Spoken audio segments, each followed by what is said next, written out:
Well, he is one of the absolute ascending stars in the National Football League, DK Metcalf. 4 years, a Pro Bowler. He and Tyler Lockett make up one of the great tandems in the league.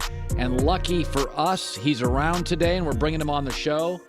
And you know, you can tell sometimes in our business when you talk to players before they come on the show and how serious they are. And I can just say with DK, it took about 90 seconds. You are really committed to this stuff. The coaching, the off-season, not everybody in the league is. So when you get passed over, when you fall in the draft, did it tick you off? Yes, sir. I went to the draft and got passed over. So I was in the back waiting the whole night to hear my name called. And, when I didn't hear it called, that night was tough for me. Went home the next morning and just spent time with my family. And then by the grace of God, I got my name called on the second day. But, I carry that with me every day. Still to this day while I'm working out, I always think about it. What did your family say? They always believed in me. So, of course, they're going to encourage me and, tell me what I want to hear. But, the hardest part is looking yourself in the mirror and telling yourself the truth. Like, are you worth it? And only you can answer that question. And when I told myself, yeah, I'm going to be the best. So I just put my head down and just kept working. You are the perfect Pete Carroll draft pick because he loves people that are overlooked. Russell Wilson, Richard Sherman, Cam Chancellor. You're literally Pete. If I think of Pete Carroll, I think of he takes players who have great skills that are overlooked. So it's very interesting. Even though Pete's older, he chews gum like he's 18. Like, have you ever had a coach like Pete? No. Pete's one of a kind. I've had different coaches throughout my career. From high school, was a serious coach. College, I had Matt Luke and Hugh Freeze, and then to Pete Carroll, who's just fun all around, a positive guy. He's always going to lift you up. I just love being in Seattle because he lets me be me and he lets me be DK Metcalf, on Sundays and, when I'm working. So, it's just the perfect mix and the perfect match for me when they drafted me. What's the biggest difference? Because wide receivers, I grew up believing, and this was mostly statistically true, that you used to be able to have a running back as your best player, like a Walter Payton, rest in peace, and you could win the Super Bowl. But the game's changed because the NFL, for safety reasons, has made the middle of the field the offense. Right. When I was growing up, no receivers wanted to go over the middle unless you were named like Jerry Rice or Michael Irvin. Like they used to say alligator arms, nobody wanted to go over the middle. Right. Now everybody wants to go over the middle. So receivers now have a huge impact in the NFL immediately. What's the biggest difference? If I was a college receiver watching this, the difference, and you played in the SEC, so that's the best corners in college. But what's the biggest difference? First year, SEC or Big Ten to the NFL that you learned? I would say the biggest difference is the mental aspect of it because everybody's big, fast, and strong when you get to the NFL. You wouldn't be there if you weren't. So my first weekend in Seattle, I walk in the locker room, and the first three players I see is Dwayne Brown, 13 years. Russell Wilson, 10 years, All-Pro. Bobby Wagner, 10 years, All-Pro. And I just mimic their every move. Like, they're there early every day. They take care of their bodies. They watch film. They're serious about their craft, serious about their sport. And, they know themselves. So I just tried to mimic them, and I started working out with Bobby during the week and just start hanging out with Russ and just start picking up tidbits of information and things that they did and just applied it to my life. And if I was talking to any NFL prospect that was coming into the NFL next year, I would just say, be serious about your craft and get ready to go to endure like some hard mental decisions because at the end of the day, it's all a business. So you have to always put yourself first and always know who you're doing it for. You have been the best athlete in high school and college. You go to the pros. Was there a cornerback your first couple years that you went up against and you thought, okay, he ain't buying that move. I can't separate. Like, give me somebody that you face and the ultimate respect, like you're meeting an equal. Right. It wasn't even like athletic-wise. Like, I know nobody can mess with me, right. With athletes, athletics. But Richard Sherman played for the 49ers my rookie year. And when he ran a route for me, I knew. I was like, I said, bro, how did you know I was running that? He was like, I study film. Like, this is what I do. So I was like, okay, I'm going to put And that that was in an my back old pocket. Richard. Yes, that's old Richard Sherman running a 20-yard dig for me, backside. So I'm like, okay, now I start watching Tyler at practice, and I start asking, like, hey, bro, what do you do? Like, how do you set corners up? He was like, oh, I use the run plays to set them out with routes and manipulate the DB. So I'm like, okay. So I started incorporating that into my arsenal. And then I talked to Calvin Johnson after my second year and how he uses his body. And I got cool with Terrell Owens and Julio Jones. So I just take tidbits of information from people that I respect and look up to, and I just add it to my game. I know everybody's different and everybody's their own player, but I'm trying to mimic the best. And in order to be the best, that's what you have to do. So the Seahawks move off Russell, and they bring in Geno. Now, I was around the Northeast when Geno was there. I thought he was big, strong, kind of immature. The media ate him up. He got into a fight with a teammate. It's hard. He's young. You get rich. You're a star. It's New York. Then he goes to Seattle, and my takeaway is, I've seen the Geno Smith story. Were guys surprised how ready to go he was last year? I think he led the league in passer rating. Yeah, I mean, he probably wouldn't have any mind with me saying this. Yeah, he would agree with you that he was immature in his past, but I believe sitting behind Russ really motivated him and really showed him how good he could really be in this league. Because even at practice, he's yelling at the practice squad guys to run their routes right. He was like, this is my opportunity too. That's right. And I'm like, okay, I respect that because you understand what's at stake.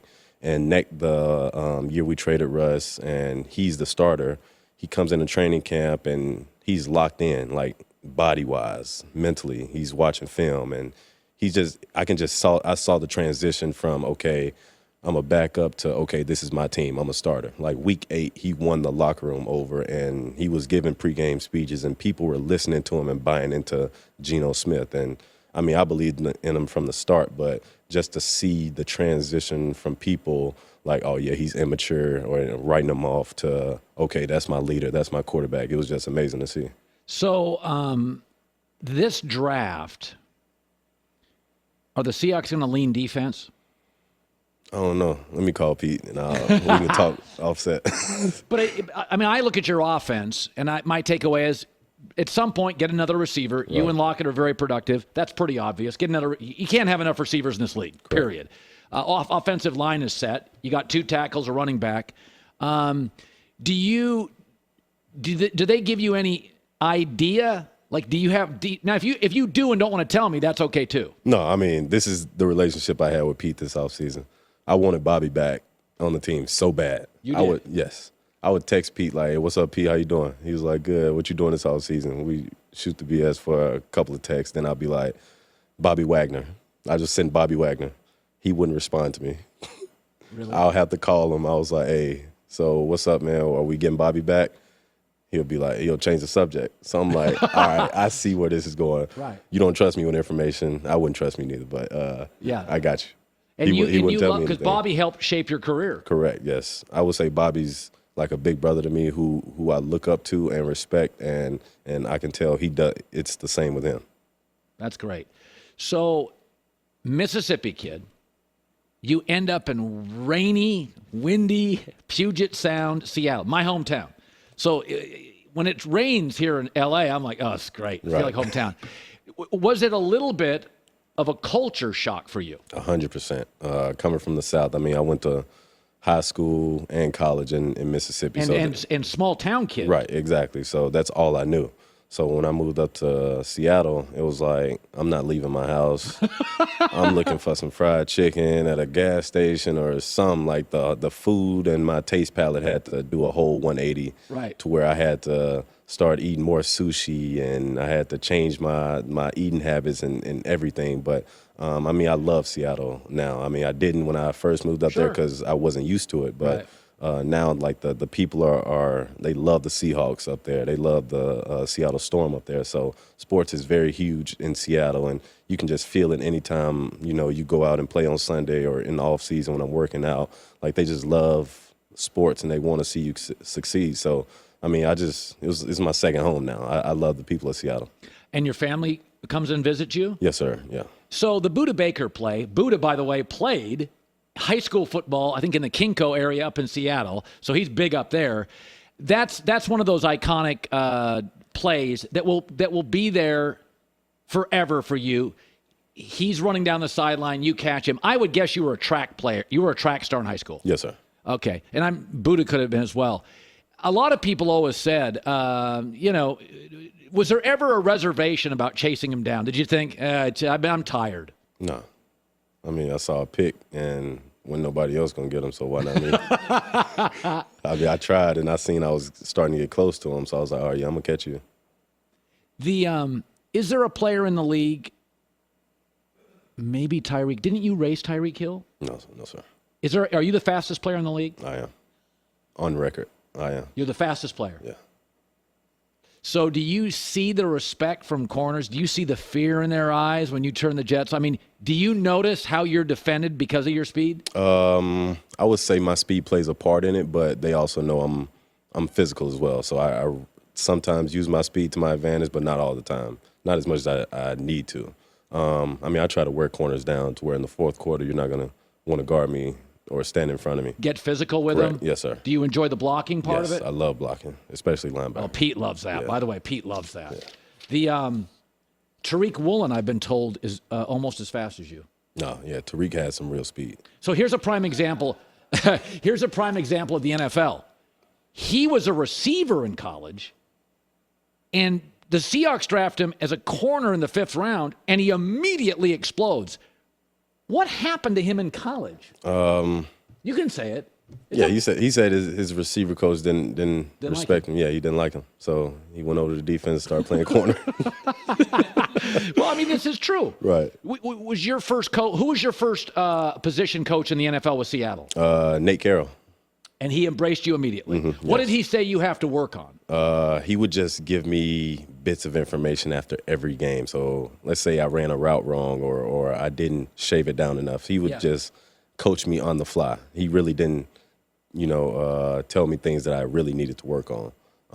Then my second year, we got a receiver assistant coach, Sanjay Lal. Yeah. He was with the Jets and the Raiders and the Bills for quite some time. And he's very technical about stuff. So that I will say he really pushed me to be a great receiver because he broke down routes like I've never heard it before. Like he would tell me, okay, this is how you do this is how you run a route, and this is how you release and then get vertical. And he just made me look at the game differently to where I respect him so much because he's back now. He left 2 years ago and then came back last year. But, I got so much respect for him because he wants to see me be great. He wants to see our whole receiver room be great and carry a mentality that's contagious around the league. How much film do you watch? I think sometimes fans just think, you go to practice, catch a few balls, see you on Sunday. Yes, sir. How much film do you watch? I would say we're at the facility from 9 to 5, and after practice, we watch film. Then I'll go home. I'll play Call of Duty for about an hour, 2 hours. Then I'll watch film. So it's just about part of your life. Yes, like sir. if you lose on the road, what's the worst thing in the NFL? Losing on the road in the flight home? Yeah, because everybody wants to watch the game and fix their mistakes there after the game. Yes. Quandre Diggs is big on that. Bobby was big. Bobby watches every game as soon as we get on the bus. The minute you're on the bus. Yes. People just don't have any idea how committed you guys are. If I was a Seahawks fan listening to this interview, I'd be so fired up. You are so committed and so focused. Not everybody is. Like to be honest with you, there was probably somebody in your life, because you've been a talented, strong kid forever. Who was the first coach that literally let you believe, hey man, if you focus, because we're all goofy as kids, you're gonna be rich and you're gonna be a star. Who was the first coach that connected with you? My 7th grade math teacher. I was taking algebra in the 7th grade, and I was goofing off in class, and he pulled me to the side. He was also my D-line coach in middle school, and he pulled me to the side. He was like, "Hey, bro, like you're not normal, so don't act normal. You can be great at whatever you put your mind to, so go do it." And I was like, "All right, yes, sir, I got you." And for him to pull me to the side and have as much respect for me just to tell me that, it still sticks with me today that he was the first person that really believed in me and really, said, "You're going to be great one day," and I believed him. And from that point forward, that's when DK started to act like DK, and that's when I really just told myself, "All right, this is what we're going to do." Is he still with us? Yes, sir. He is. What's in his Oxford, name? Mississippi. Jeff Jones. Jeff Jones. Yes, sir. Tip of the cap to Jeff Jones. Is he still teaching? I don't know if he's still teaching or not. Hopefully he is. Yeah. They get good pensions. He's probably on a beach somewhere having the time of his life. Well, I hope he takes pride in what he did, because the fact that you remember that so well. J-Mac, do you have anybody that changed your life and told you to stop screwing around, betting sports when you were 8 years old? Stop it. Mostly just my mom and dad. They really pushed me to be the best I can be. Can I slide in a Jets question for DK Metcalf? Yeah, okay. He's a Jets fan. Yeah. Why? Why? Because I was born in New York. That's a question my kids ask me a A lot. lot of people are Giants fans in New York, though. That's Jets. the one. That's the franchise that wins. Go ahead. Oh gosh, that's cold-blooded. What's your question? How much of a difference do you think Aaron Rodgers will make? You've seen him a lot. You think he can get the Jets to the playoffs? I mean, my name's DK Metcalf, and I focus on the Seahawks. Yeah, good answer. This guy's good. This guy's good. Like Derek Jeter. He talks, but he doesn't give you too much. Right. He's got it all buttoned up. What a pleasure to meet you. Man, presence mine, man. Continued success. DK Metcalf.